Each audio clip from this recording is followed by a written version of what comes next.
Hi, I'm Quentin Schultze, author of the book An Essential Guide to Public Speaking. Today I would like to share some thoughts with you about Chapter 11, titled Be Virtuous. Be virtuous. Be virtuous speakers. Servant speaking, serving the audience, loving that audience as our neighbor, requires us to be virtuous. To be virtuous, notice I didn't just say do good things, I said be virtuous. Now, virtue is a quality of character. We could say it's a quality of our character. What are we really like inside? Especially, what are we like in our hearts? Not what do we project outside, but what's inside. The idea of being a virtuous speaker is being the kind of person inside that we are of good character with what we do because of the way we are inside. Our actions are good. Our actions are right. Our actions serve others because that's what's in our heart. We desire to be that way. We're people of good character, virtue. Very important. It's not talked about much today with respect to public speaking. People will have commands about things, don't lie, do this, don't do that, and so on. But about what's inside of us, that's not so much talked about. And that's what I want to talk about with you today. And I want to approach this in a biblical way that's unusual. Let me start out by talking a little bit about the fruit of the Spirit. The fruit of the Spirit. So in the New Testament, we are talked about as a people who bear the fruit. We grow in the Spirit. The Holy Spirit dwells in us. It's a mystery. But the Holy Spirit dwells in us and forms us, both individually and in a community, to be particular kinds of people in our hearts. This is the way it is. We don't just become religious, but we become people of good character, with our character being formed in what's called the fruit of the Spirit. Isn't that a great term? The fruit, to bear fruit in the Spirit. Now, what I have done in the book is to look at most of the fruit of the Spirit in terms of their implications for our speaking. And I'm going to do that by just picking out a couple of those right now to talk about. But please do go to the chapter and look at how I developed all of them, because they really are all important.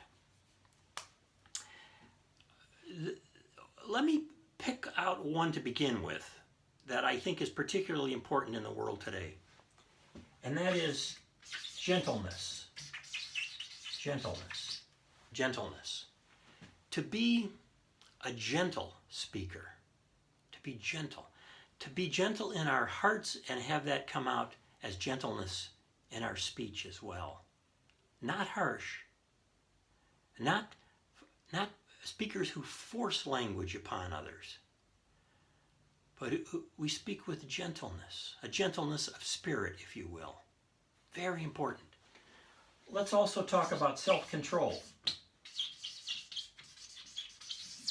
Remember the Apostle Paul talking about the fact that he does things that he doesn't want to do. He keeps doing things that he doesn't want to do. He's got a problem. We all have a problem. Our problem is that we have difficulty controlling ourselves. And in public speaking, this can get us into deep trouble, especially with impromptu, on-the-spot speaking, but also with extemporaneous speaking, where we might be inclined to add some things along the way that come to our minds. So to be self-controlled, to hold back when there are things that shouldn't be said, to hold back in how deep and difficult our language is. Is it the kind of language that gets at other people's hearts in a negative way that hurts them? And if we had just softened it a little bit with some self-control, it would have been okay. How do we talk about other people? How do we talk about our sources? How do we talk about our enemies? In fact, this is one of the things that I think is so important today in public speaking, is the fruit of the Spirit should offset our tendency to treat enemies as different from other people. They may believe things that are different, but they're also made in the image and likeness of God.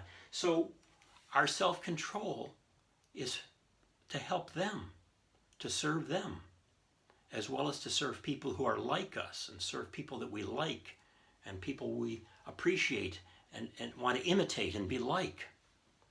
So we practice self-control to the best of our ability because of the dwelling of the Spirit in us, convicting us to practice with self-control.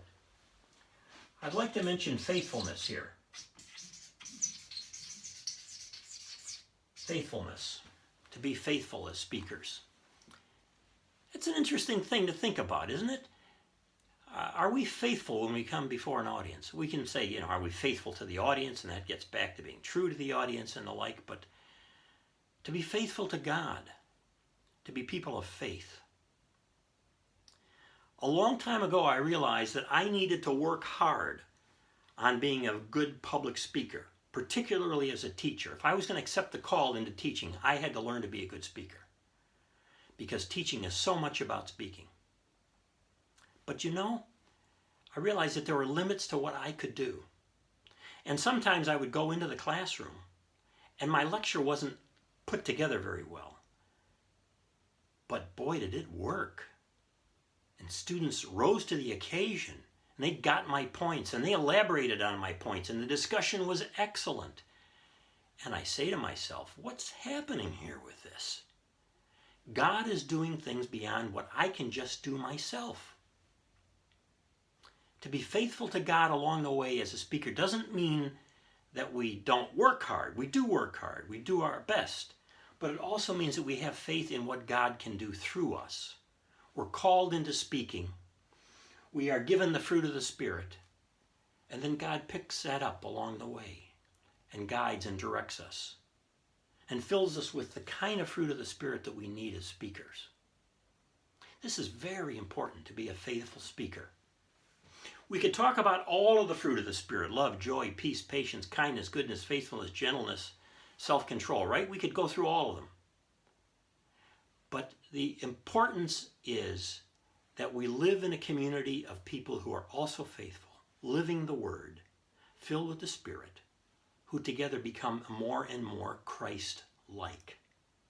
Our character becomes Christ-like, so that our virtue is a reflection of the work of the Spirit in our lives. It's a glorious thing. It makes us much better speakers, more effective speakers, but it also makes us people of good character, virtuous people, people of intrinsically good character. So, please consider in chapter 11 everything I say about the fruit of the Spirit and how the fruit of the Spirit can help you along by the graciousness of God to be a true servant speaker. Thank you.